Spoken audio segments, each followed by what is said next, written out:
Singapore had the unemployment rate that we have now. Singapore's unemployment rate is much lower now. But you know what Singapore's per capita income is? Somewhere in the region of about 60,000 US dollars. That means everybody who stand up here, who is of working age, their average income is about 60,000 US dollars.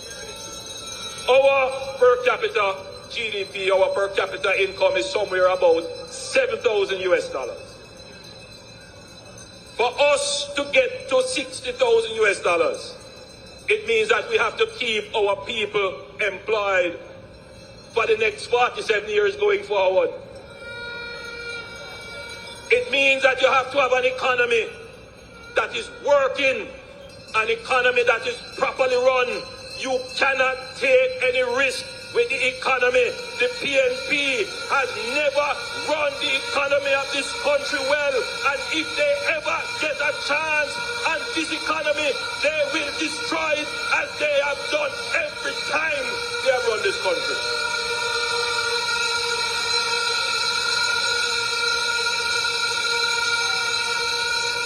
Listen to me very carefully.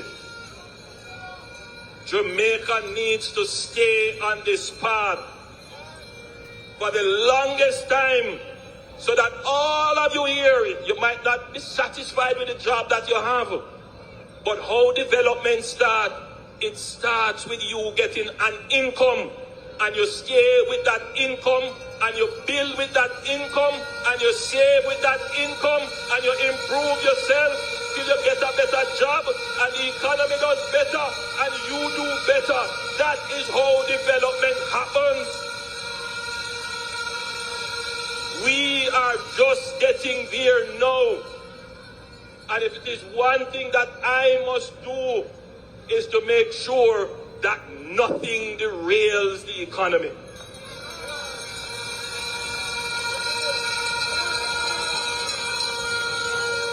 The PNP have spread a notion that the economy is for the big people.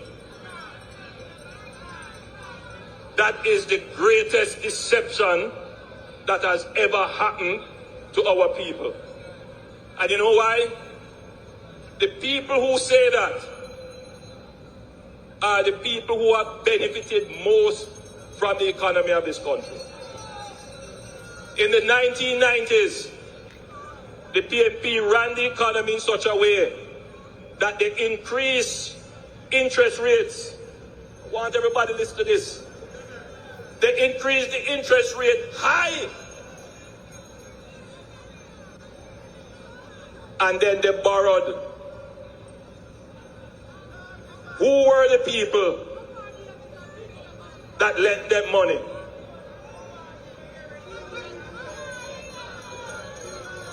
They are in Parliament today. They benefited. They built up business on the high interest rate policy of the PNP.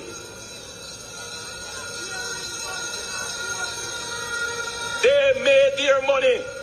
Those tapanarists made their money on the backs of people like you, because it is the taxes that you paid that pay the high interest rate to those people. Poor people don't have money to lend to the government.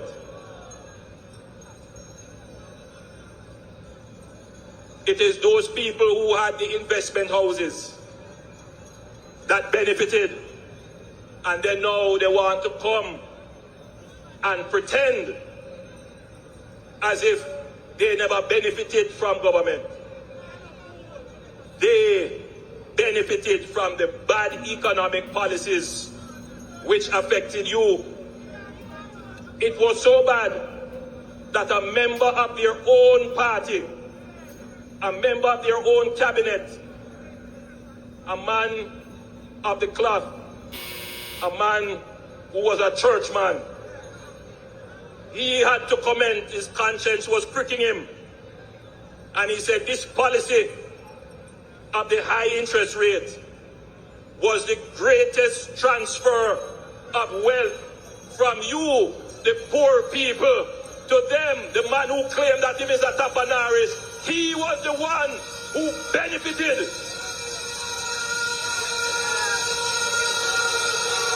No poor person in Jamaica should ever allow that man to touch the economy, because he and his friend will go back to the high interest rate policies so that they can benefit from it and continue where they left off, of transferring wealth from you to their coppers.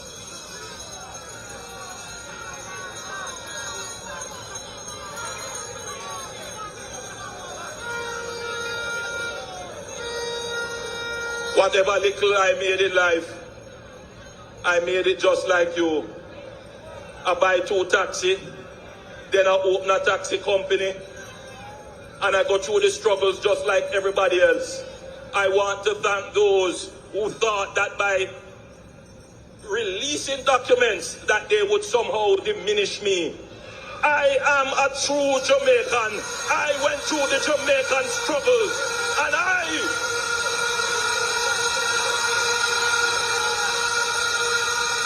never made any money on the backs of the Jamaican people. I never made any money off of government. When it was proposed to increase my salary, they go around and tell lie. Man in a bar, I say, oh, me make $28 million. I say, really? You never realize that I didn't take any salary increase. My salary today is about $9 million. That's what average salary. The other man who claimed him a Tapanaris, who claimed him not need no money from government, him take it.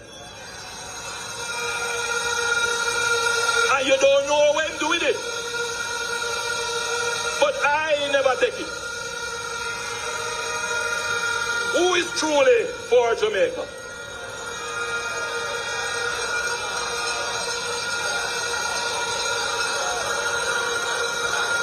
Who is truly for Jamaica?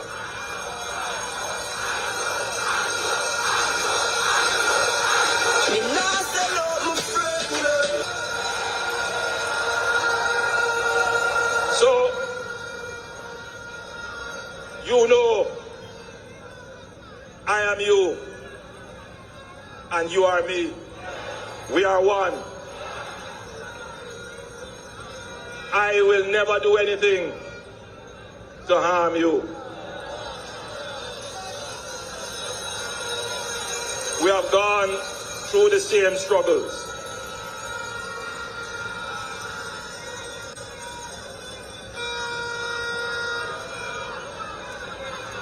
And for our young people,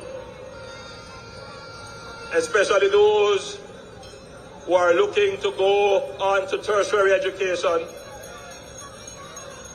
we have looked very carefully at the student loan. And you would have seen that we have removed the requirement for guarantors. Now you can, on your own, get. The next thing that we are going to do, and I should tell you, that if you are a tertiary student and you are doing well in school, you maintain a grade point average of 2.5 or higher, you can apply to the Student Loan Bureau to have your interest rate reduced. So that's another thing that helps you.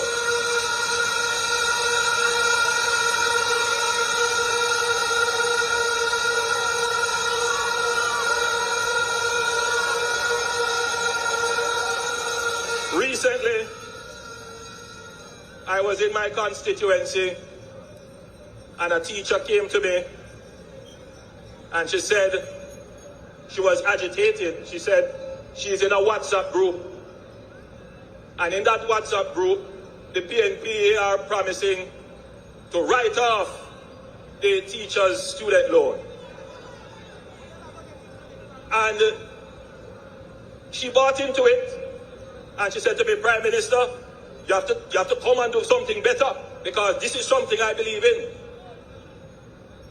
But it was quite, you know, there were other people around, and I was trying to explain how the student loan works. And a youngster behind me, quite providentially, because I was just talking to another person who was saying that she wants her daughter to go to university, but she can't afford the university fees, and I was pointing her to the student loan. So the youngster who was behind me said, but miss, if them write off the loans, how me ever get my loan? When me ready to go apply for my student loan. The student loan is a revolving fund, and it requires that people who borrow pay it back so that others can get. Now, I am very sympathetic to teachers. I was a teacher. I still am a teacher. I love teachers. Teachers are indispensable, and we must do everything in our powers to ensure that they are properly remunerated. But my teachers that I love so much, I cannot give you gimmicks. Indeed, I say this to all our sectors, which is what is happening now, that people are trying to play sector against sector. Anything that the government does, and I want every sector to think about it carefully, particularly those who are spreading the nonsense in the WhatsApp groups. If you give one benefit to somebody, you have to be fair, because you don't want to make anybody else worse off when you give one person or one group or one sector a benefit. So how you get a benefit and give everybody the benefit? Well, one thing you can do, which is what we are now currently examining, is to extend the payment period for the student loan, which will reduce the monthly payments that people would pay. The truth is that a country at our stage of development, that we need to get more people into tertiary education, we need to treat tertiary education like a long-term asset. More like when you purchase a house and you get a mortgage. That's how we need to treat the student loan. So we are studying that, and you will hear more about what we plan to do to reduce the monthly payment for every sector, so that we're not giving a special benefit to one. So if we give to teachers and public sector workers, what up to the people who working in private sector? What up to the other people who not work? You have to give it to everybody.